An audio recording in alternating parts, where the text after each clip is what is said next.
விக்கி கூப்பிடுவோம்.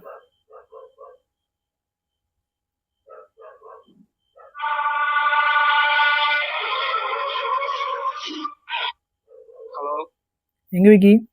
வீட்லண்ணா. வேலையா வெட்டியா? வெட்டி தானே, சொல்லுங்க. சரிங்க வா. சரி வரண்ணா. 2 minutes later.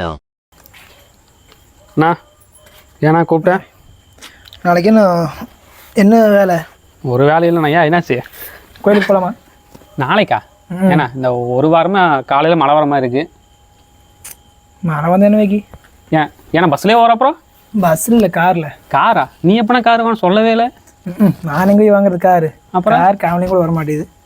என் ஃப்ரெண்டு ஒருத்தர் காட்டுறேன், ஸ்டேட்டஸ் போட்டிருந்தா கார் விற்பனைக்கு செட்டில் இருக்குது காரு, டெஸ்ட்டை ஓடி பாரு, பிடிச்சோ எடுத்துக்கோ, பிடிக்காட்டி கொடுத்துட்டு போ அப்படின்னு ஓட்டுக்கிறா. வசனம் நல்லா இருக்காண்ணா? சரி, அதுக்கு அதான் நாளைக்கு போய் அவங்ககிட்ட மச்சா குர்ரா ஒரு ரவுண்டு போய்ட்டு சொல்லிட்டு 2 கோயில் போயிட்டு அப்படியே ஒரு மாலையை வாங்கி மாற்றி விட்டு சரி கொண்டு கொடுத்துடலாம். அவர் இப்போ கேட்க மாட்டாரா? பிடிச்சிருக்காங்க கேட்பா. இது எங்கடா கொஞ்சம் சிறுசாகுது, ஒரு 8 சீட்டில் 1,00,000 ரூபா பட்ஜெட்டில் பாரு அப்படிங்களா? அப்படின்னு பார்த்துட்டு என்ன எங்கடா 8 சீட்டு 1,00,000 ரூபாய்க்கு யாரா கேட்க போகிறாங்கன்னு சொல்லிட்டு அவன் தெரிஞ்சு போயிடுவானுங்க. எப்படியோ வாங்க மாட்டானுங்க தெரிஞ்சிரு. அப்புறம் நம்ம கொடுத்து போயிடலாம். அப்புறம் அடுத்த மாதம் வச்சு மாட்டாமையே போயிடுவா.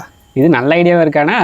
ஆமாம், அது எதுக்கு போய் தேவையில்லாம லட்சக்கணக்கில் ஒரு காரை வாங்கிட்டு இதெல்லாம் தேவையா? மெயின்டெனன்ஸ் கட்டிட்டு இந்த மாதிரி டெஸ்ட் ட்ரைவ் கிடைக்கும்போது டெஸ்ட் பண்ணிட வேண்டியதா? சரி, நல்ல காரை பார்த்து வாங்கணும். இந்த ஆடி காரு, பென்ஸ் அது மாதிரி தான் கூட ஒரு அது இன்னொருத்தன் போடுவா, அவனும் இருக்கிற கான்டாக்டில். அப்புறம் கவனிச்சுக்கலாம் அவனை.